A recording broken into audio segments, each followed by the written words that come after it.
Toulousaines, Toulousains, bienvenue dans notre belle ville rose. Aujourd'hui, on découvre un bar de la place de la Trinité. Bon, arrête de faire ta star, assieds-toi, viens qu'on discute là. D'accord, mamie.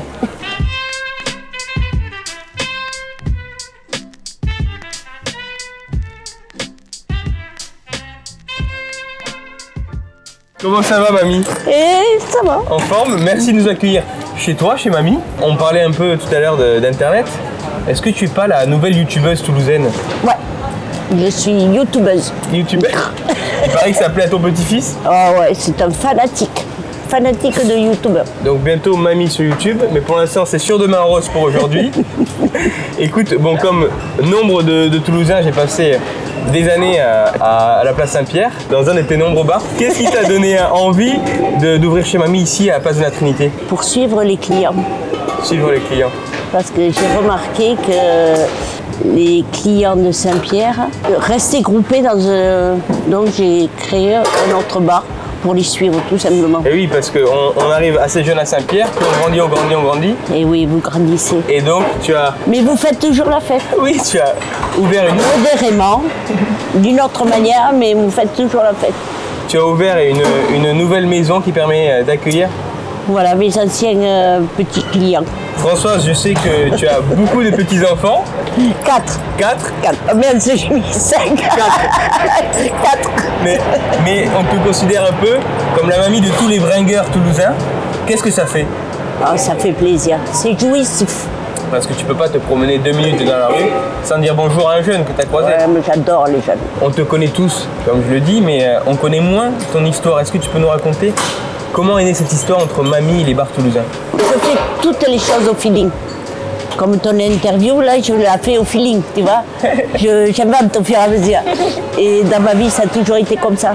Je sens les choses. Je ne peux pas t'expliquer pourquoi, mais je ressens énormément de choses.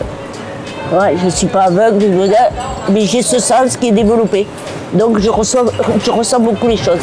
Et je ressens beaucoup les jeunes, pas les vieux cons. Tu as un sens inné qui te permet de sentir où sera la bonne ambiance, le bon bar. Non, mais c'est moi qui crée l'ambiance, c'est pas la place. C'est vrai, pardon. Excuse-moi.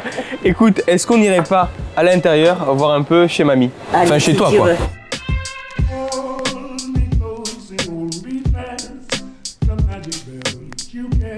Françoise, Pastis nous a rejoint. C'est ton chien depuis quelques temps maintenant? Ouais, 7 mois, c'est mon copain. En tout cas, il est en forme. Hein. Ouais. Il n'arrête pas de bouger. Est-ce que tu peux nous parler un peu de chez mamie depuis la réouverture? Comment ça se passe? Magnifiquement bien, à part qu'il faut être très strict sur les gestes barrières, lavage des mains, la distance. Et puis, c'est quoi déjà l'autre? Les masques. Et les masques. Ah. Et est-ce qu'on peut aussi parler un peu de l'identité du bar chez mamie? Bah, c'est un peu basé sur Orange Mécanique, enfin c'était dans ma jeunesse, hein. Ça c'est ma jeunesse, et très rock. Bon, la musique Bambi s'oublie un tout petit peu, mais bon, on va y remédier. Bambi n'est pas toujours dans le rock'n'roll, c'est ça? Ouais, il est un peu rap. Et parle-moi un peu de la décoration, ces fresques, qu'est-ce qu'elles représentent? Bah, c'est un artiste qui nous a fait ça, bonne frite, et ça représente toute ma famille. Donc chaque portrait représente une personne de ta famille? Ouais. Donc on retrouve la famille sur les murs et dans la bière? Et dans la bière, Caporal. Caporal, c'est une marque de bière ouais, artisanale qu'a conçue ma belle-fille qui est œnologue, et on a monté cette usine. Artisanale et locale, la bière Caporal qu'on peut retrouver chez mamie et partout dans tous tes bars. Voilà. Mais du coup, ça me donne envie d'aller derrière le bar. Allez, on y va? Allons-y.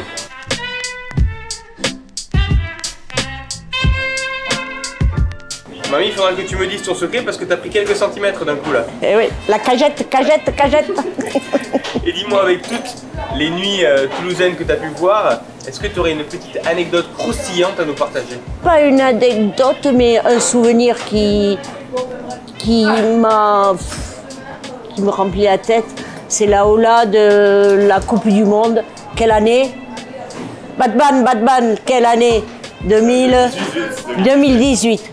Tous ces gens qui me suivaient alors que je ne savais pas faire la Ola, c'était trop rigolo. Un beau souvenir grâce à l'équipe de France de foot en 2018 avec ce beau clapping alors mamie. Magnifique, magnifique.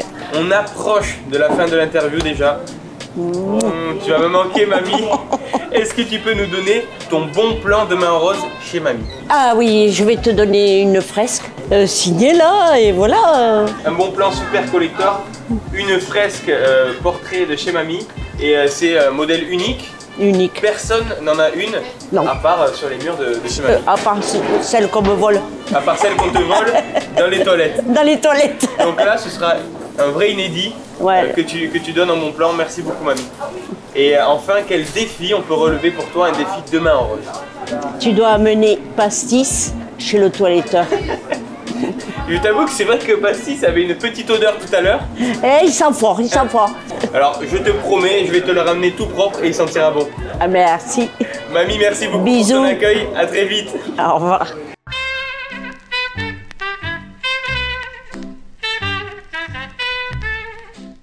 Un épisode bien souriant avec notre chère et tendre mamie.